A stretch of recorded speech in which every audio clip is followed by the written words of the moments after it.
Hello aspirants and welcome to my UPSC journal. हम कर रहे हैं प्री एनसीईआरटी सीरीज, जिसमें आज हम कवर करेंगे polity NCERT class 8 chapter number 10। हमारे चैप्टर का नाम है लॉ एंड सोशल जस्टिस। तो सबसे पहले हम देखेंगे सोशल जस्टिस क्या है, देन वी विल अंडरस्टैंड कि इसकी नीड क्या है, और लास्ट में हम डिस्कस करेंगे कि what are the various causes जिसकी वजह से जो हमारे लॉज हैं वो प्रॉपर्ली इंप्लीमेंट नहीं हो पाते। तो चलो फिर ये last chapter of class 8 polity start करते हैं। Now very first question in this chapter is what is social justice. Social justice क्या है? तो it means fair and equal treatment for all people in the society, यानी कि society में जितने भी लोग रह रहे हैं उन सबके साथ फेयर ट्रीटमेंट होना चाहिए, सबके साथ इक्वल ट्रीटमेंट होना चाहिए, किसी के साथ किसी भी बेसिस पर कोई भी डिस्क्रिमिनेशन या कोई भी डिफरेंशिएशन नहीं होना चाहिए। It ensures that no one is exploited, कोई भी एक्सप्लॉइट ना हो, किसी के साथ किसी भी तरह का कोई भी शोषण ना हो, कुछ भी गलत ना हो, and that everyone gets their right, सबको उनके राइट, उनके अधिकार, उनके हक मिले। This is what is meant by social justice. जैसे कि we have laws against child labour to protect children from exploitation, इसलिए हमारे पास कुछ लॉज हैं which are against child labour so that we can protect the children from exploitation, क्योंकि उनसे कई बार बहुत काम कराया जाता है, गलत बेकार एनवायरमेंट में काम कराया जाता है। तो ये सब क्या है? ये सब है उनका एक्सप्लॉइटेशन, शोषण। ठीक है, तो इसीलिए हमारा होता है social justice. Now why do we need laws on social justice? अब इसके लिए हमें लॉज की क्या जरूरत है? तो देखो, सबसे पहले लॉज प्रिवेंट करते हैं एक्सप्लॉइटेशन, किसी के साथ कुछ गलत ना हो, किसी का कोई शोषण ना हो। ये सारी चीजें कैसे कंट्रोल होंगी? By laws. और इसीलिए जो हमारे वर्कर्स हैं, चिल्ड्रंस हैं और जो पुअर हैं, उनके लिए स्पेशली लॉज बनाए गए हैं। क्यों? क्योंकि these are the people who are most exploited. सबसे ज्यादा जो भी कुछ गलत होता है, कुछ अनफेयर होता है, वो इन्हीं के साथ होता है, स्पेशली द पुअर पीपल। तो इसीलिए वी नीड लॉज ताकि हम ये प्रिवेंट कर पाएं। इसके बाद अलावा वी ऑल्सो नीड लॉज ताकि हम अपने एनवायरमेंट को प्रोटेक्ट कर पाएं, क्योंकि ये जो हमारी इंडस्ट्रीज हैं इनसे काफ़ी सारे ऐसे केमिकल्स निकलते हैं विच पॉल्यूट आवर एनवायरमेंट। तो इसको रेगुलेट करने के लिए, इसको कंट्रोल करने के लिए हमें लॉज की जरूरत पड़ती है। Next is to ensure equal opportunities, सबको बराबर अपॉर्चुनिटी मिले, इसीलिए we have reservations, labour laws to help weaker sections, ताकि जो अपॉर्चुनिटीज हैं वो भी सबको मिले, और अगर किसी के साथ कहीं भी कुछ भी गलत हो रहा है, कुछ अनफेयर हो रहा है, तो वो उससे रिलेटेड अपनी जो आवाज़ है, अपनी जो वॉइस है, they can raise it.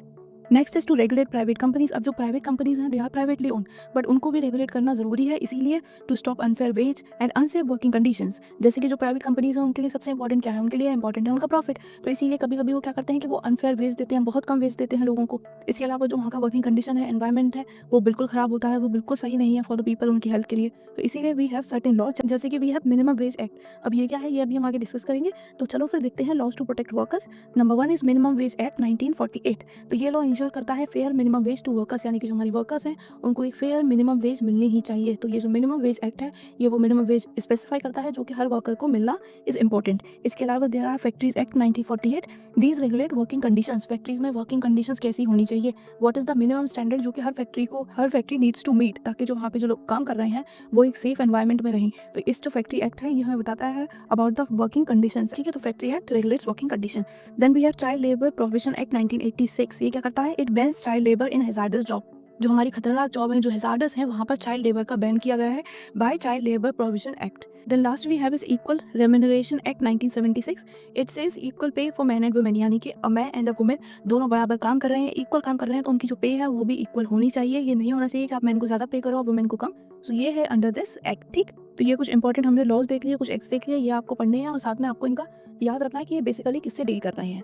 Moving forward हमारे पास अलग अलग एनवायरमेंट लॉज भी हैं। एनवायरमेंट लॉज बनाने की जरूरत क्या पड़ी? तो जो इंडस्ट्रियल पॉपुलेशन है वो हार्म करता है हमारी एयर को, हमारे वाटर को, हमारे लैंड को, इसीलिए गवर्नमेंट बनाती है laws to regulate population and to protect natural resources, ताकि जो हमारी नेचुरल रिसोर्सेज हैं वो प्रोटेक्टेड रहे, जो हमारी इंडस्ट्रीज हैं वो इतना ज़्यादा उन्हें एक्सप्लॉइट ना करें कि वो उनकी क्वालिटी और डिग्रेड कर दें या काफ़ी ज़्यादा हद तक डिग्रेड कर दें। इसीलिए we have this laws to regulate. For example air pollution control act 1981।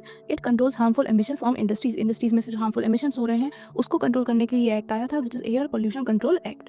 अब हम देखेंगे role of government in protecting rights. Government का क्या रोल है? तो सबसे पहले तो इन्फोर्सिंग लॉज, यानी कि गवर्नमेंट इंश्योर्स की जो एक्ट आए हैं, ये जो हमारी कंपनीज हैं, ये सारे ये फैक्ट्रीज हैं, ये सब ये लॉज को फॉलो करें।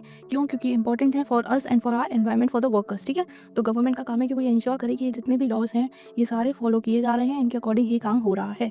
Next is furnishing violators. अगर कोई भी लॉज को फॉलो नहीं कर रहा है या कोई ब्रेक कर रहा है इन लॉज को, तो गवर्नमेंट को मेक श्योर करना चाहिए कि those companies and individuals are punished, उनको पेनल्टी देनी पड़े और उनको पनिशमेंट भी मिले। ठीक है, नंबर 3 इज स्प्रेडिंग अवेयरनेस। जो राइट्स हैं फॉर द वर्कर्स, जो राइट्स हैं फॉर द चिल्ड्रन, ये इंपॉर्टेंट है कि इसकी अवेयरनेस फैले, ताकि उन लोगों को पता चले कि उनके हक क्या हैं, उनके राइट क्या हैं। अदरवाइज उनके होने का कोई फायदा नहीं जब वो उन्हें यूज़ ही ना कर पाए। तो ये गवर्नमेंट का वर्क है कि एजुकेट करे लोगों को about their rights.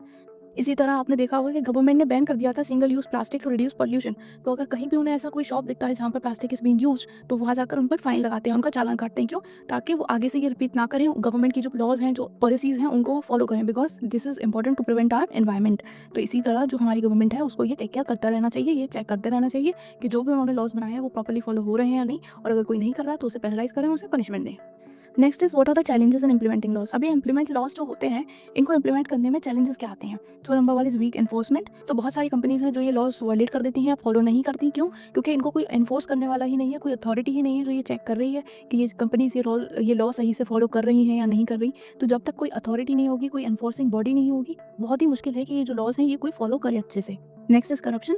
Some officials ignore violation for bribes. कई ऑफिशियल ऐसे होते हैं जो ब्राइब्स के लिए, पैसों के लालच में क्या करते हैं, इग्नोर कर देते हैं कि अच्छा आप कर रहे हो, हम ये नहीं बताएंगे, हम इसे क्लियर कर देते हैं, हम मार्क कर देते हैं दैट यू फॉलोइंग, आप हमें मॉनिटरी वो दे दो, ब्राइब दे दो, ठीक है। तो ये क्या होता है, ये बहुत गलत चीज़ है, this is because of corruption. तो ये भी इंपॉर्टेंट है कि ये चेक होता रहे कि हमारे जो ऑफिशियल्स हैं they don't get involve in corruption.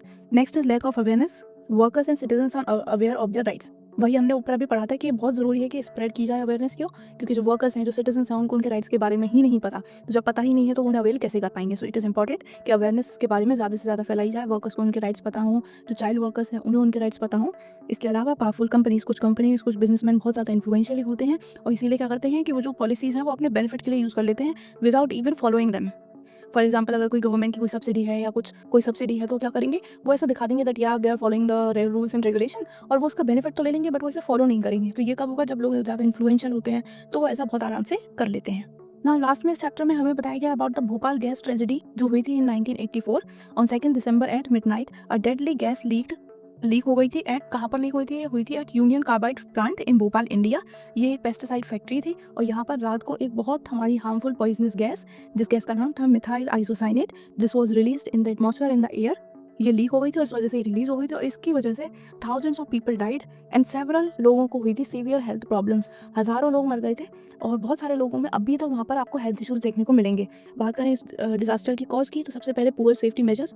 जो गवर्नमेंट के सेफ्टी मेजर्स थे वो वहाँ फॉलो ही नहीं हो रहे थे because there was no authority जो कि चेक करे कि वहाँ पर प्रॉपर सब कुछ गाइडलाइंस आर बीइंग मेट और नॉट। इसके अलावा फॉल्टी इक्विपमेंट्स, वहाँ के मोस्ट ऑफ द इक्विपमेंट्स और फॉल्टी, प्राइवेट कंपनी थी, उनको अपना प्रॉफिट चाहिए था तो उन्होंने उसमें इन्वेस्ट ही नहीं किया, उन्होंने बोला फॉल्टी या फॉल्टी रहने दो। इसके अलावा कॉस्ट कटिंग बाय कंपनी, काफ़ी चीज़ों में जो कटिंग, कॉस्ट कटिंग के चक्कर में कंपनी ने क्या किया कि जो वर्कर्स थे उनको आधा कर दिया, उनकी ट्रेनिंग टाइम बहुत कम कर दी, तो इससे वो प्रॉपर्ली सीख नहीं पा रहे थे, वो प्रॉपर्ली चीज़ें करना समझ नहीं पा रहे थे। तो ये was also an very important cause for this disaster. And last was lack of awareness की कमी थी, तो लोगों को नहीं पता था कि उनके राइट्स क्या हैं, जो वहाँ वर्क कर रहे थे उनको भी नहीं पता था।